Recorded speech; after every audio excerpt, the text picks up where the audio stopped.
आपका स्वागत है SW कक्षा में। आज हम फिजिक्स का चैप्टर फर्स्ट का सेकंड पार्ट करेंगे। इसका फर्स्ट पार्ट कर चुके हैं, उसकी वीडियो देखने के लिए लिंक डिस्क्रिप्शन में दिया गया है और ऊपर आई बटन पे दिया गया है, वहाँ से जाके देख सकते हैं। पॉइंट है वैद्युत क्षेत्र, इलेक्ट्रिक फील्ड। देखो क्या है इसके बारे में, किसी आवेश के चारों ओर का वह क्षेत्र जिसमें कोई अन्य आवेश, कोई दूसरा आवेश वैद्युत बल का अनुभव करे तो वैद्युत क्षेत्र कहलाता है। मतलब कहने का मतलब यह है कि अगर एक आवेश के पास में अगर दूसरा आवेश हो और उनके बीच में कोई बल लग रहा है, जैसे आकर्षण या प्रतिकर्षण का, तो उसी बल को हम क्या कहेंगे, वैद्युत क्षेत्र। और ये वैद्युत क्षेत्र जो होती है काल्पनिक होती है, जिन्हें वैद्युत बल रेखाओं द्वारा प्रदर्शित किया जाता है। जैसे कि मान लो यहाँ पे कोई आवेश है प्लस का, अब हमें इसके चारों तरफ ये देखना है कि कहाँ पे इस पे बल लग रहा है या वैद्युत क्षेत्र, तो हम इसके आसपास एक परीक्षण आवेश रख देंगे। परीक्षण आवेश को क्यू नोट से दिखाते हैं। इसकी एक खास बात होती है कि यह हमेशा धनात्मक होता है, प्लस का होता है। तो जैसे हम इसके पास रखेंगे तो ये इसको प्रतिकर्षित करेगा। तो देखो ये इसकी डायग्राम। अब मान लो यहाँ पर रख दिया परीक्षण आवेश, तो इस बार ये इस तरीके से इसका डायग्राम बनेगा।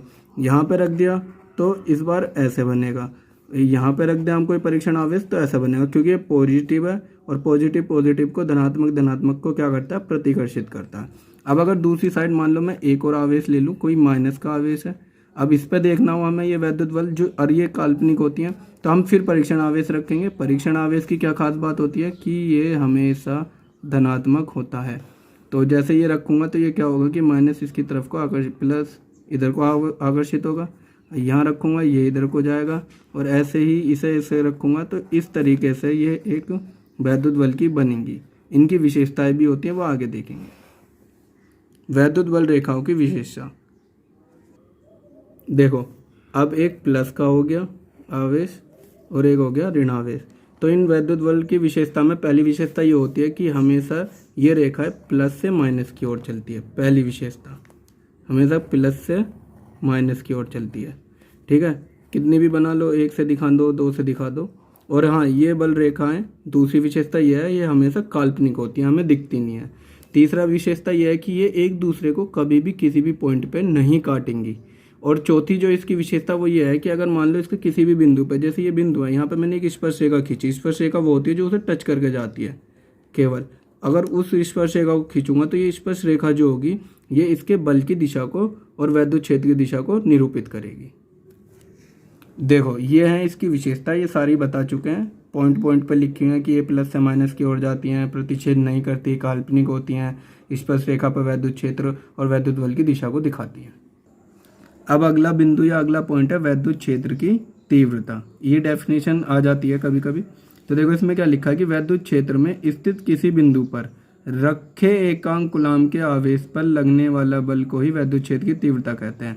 इसका सूत्र ये होता है E बराबर F अपॉन क्यू नॉट। अब देखो अगर ये परिभाषा समझ में भी नहीं आई तो हम इसको इसके फॉर्मूले से बना सकते हैं। F का मतलब क्या होता है, वैद्युत बल। Q का मतलब होता है आवेश। इन दोनों के अनुपात को ही हम क्या कहते हैं, वैद्युत क्षेत्र की तीव्रता कहते हैं। हम इस तरीके से भी लिख सकते हैं। इसे प्रदर्शित किससे करते हैं, इसे E से प्रदर्शित करते हैं, ये रहा। ठीक है, इसकी राशि क्या होती है, राशि यहाँ से हम देख सकते हैं। बल की क्या होती है, न्यूटन, ऐसी रख दो। आवेश की क्या होती है, कूलाम, तो इसकी मात्रक बन गया इसका न्यूटन पर कूलाम। और ये राशि कैसी होती है, ये होती है सदिश राशि।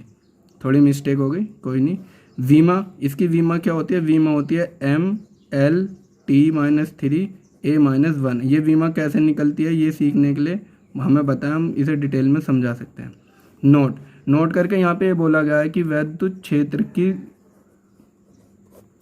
वैद्युत क्षेत्र की दिशा वो बराबर होती है वैद्युत बल के, मतलब दोनों की दिशा बिल्कुल सेम होती है। ये इसका पॉइंट है।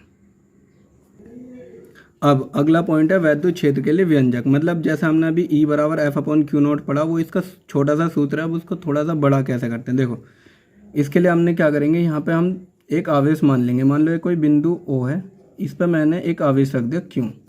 ठीक है, इससे R की दूरी पे, इस आवेश से लेकर R की दूरी पे मैंने एक बिंदु मान लिया P। अब हमें अगर दिशा देखनी है तो दिशा के लिए हम पहले बता चुके हैं, हम क्या रखेंगे यहाँ पे, टेस्ट चार्ज यानी कि परीक्षण आवेश Q नॉट। और ये हमेशा कैसा होता है, ये हमेशा प्लस का होता है, ये रख लेंगे। तो बिंदु O पर Q आवेश रखा है, बिंदु P पर Q नॉट रखा है, और इन दोनों के बीच की दूरी है R। तो अब यहाँ पे हमें वैद्युत क्षेत्र के लिए व्यंजक निकालना है। अब यहाँ एक पॉइंट लिखेंगे हम कि बिंदु P पर वैद्युत क्षेत्र की तीव्रता, वैद्युत क्षेत्र की तीव्रता, इसे वैद्युत क्षेत्र भी बोल देते हैं, अगली बार से वही लिखूंगा शॉर्ट में। क्या होता है, E बराबर F/Q0। यहाँ पे F का मतलब है कूलाम का नियम, तो यहाँ पे कूलाम का नियम भी लगेगा। अब देखते हैं कूलाम का नियम क्या लगेगा। देखो कूलाम का नियम होता है Q1 Q2 बाय में R² और इंटू में 1/4πε0। तो हमें लिख देंगे 1/4πε0। Q1 की जगह Q आ जाएगा, Q2 की जगह Q0 आ जाएगा, और इन दोनों के बीच की दूरी का व्युत्क्रमानुपाती होता है तो R² आ जाएगा। इसे उठा के हम समीकरण 1 में रख देंगे, ये रही। ठीक है, जब ये समीकरण 1 में रखेंगे तो ये बनेगा E बराबर 1/4πε0 Q1 Q0 R² अपॉन में Q0। तो Q0 से Q0 खत्म, जब Q0 से Q0 खत्म हो गया यानी कैंसिल हो गया, तो ये बचेगा कुल मिलाकर 1/4πε0 Q बाय में R²। ये वैद्युत क्षेत्र का फॉर्मूला बन गया। अब यहाँ पे अगर मैं एक बार तुलना करके दिखाऊं तो कूलाम का नियम होता है 1/4πε0 Q1 इंटू Q2 बाय में R²। बस इतना फ़र्क होता है, वहाँ पर 2 आवेश होते हैं, यहाँ पे 1 आवेश होता है। वैद्युत द्विध्रुव, जब 2 बराबर व विपरीत आवेश, विपरीत आवेश का मतलब या पहले P+ का होगा फिर माइनस का होगा, या पहले माइनस का आवेश हो फिर उसके पीछे प्लस का आवेश हो, ये इस तरीके से बंधे होते हैं और इनकी वैल्यू क्या होती है, सेम होती है, एक दूसरे से अल्प दूरी पर होते हैं, तो वैद्युत द्विध्रुव कहलाता है। अल्प दूरी का मतलब होता है बहुत सूक्ष्म दूरी, कम दूरी, उसे कहते हैं अल्प दूरी। जैसे अब यहाँ पर अगर मैं फॉर्मूला लिखूँ, मतलब फॉर्मूला जैसे NaCl, ये नमक का फॉर्मूला होता है, तो इसमें Cl माइनस का होता है प्लस का, तो देखो ये इस तरीके से बंधे हुए हैं विपरीत आवेश। ऐसे एक होता है FCl माइनस प्लस, तो हम यहाँ पे लिख सकते हैं आधी, यानी कि ऐसे बहुत सारे। अगला ये है पॉइंट वैद्युत द्विध्रुव आघूर्ण। इसमें देखो वैद्युत द्विध्रुव के एक आवेश व दोनों आवेशों के बीच की अल्प दूरी के गुणनफल को वैद्युत द्विध्रुव का आघूर्ण प्रदर्शित करते हैं। और इसका देखो फॉर्मूला होता है P बराबर 2a/Q। 2a जो होता है उसे बोलते हैं अल्प दूरी, अल्प दूरी, और Q का मतलब होता है एक आवेश का परिमाण, जैसे कि डेफिनेशन में लिखा है, और इन दोनों के गुणनफल को ही वैद्युत द्विध्रुव का आघूर्ण कहते हैं। मात्रक हो गया, वे दूरी का मात्रक हमेशा मीटर में होता है और आवेश का मात्रक कूलाम होता है, तो इसका फॉर्मूला बन गया, मात्रक बन गया कूलाम मीटर। अब इसकी विमा की बात करें तो विमा देखो क्या होती है, विमा आवेश की होती है AT, और दूरी कैसे भी हो उसकी विमा होती है L, तो इसकी विमा बन गई ATL। और यहाँ पे एक बात का दिमाग में मतलब फिक्स कर लो, याद कर लो कि ये जो 2a है, अगर कुछ इस पर न्यूमेरिकल आता है जो कि पूछा भी गया है, तो वहाँ पे 2 की इंटू नहीं करनी होती, क्योंकि दूरी अल्प दूरी ये 2a की ही वैल्यू दी होगी, इसकी मल्टीप्लाई नहीं करनी। वीडियो पसंद आई हो तो लाइक करें, चैनल को सब्सक्राइब करें और शेयर करें।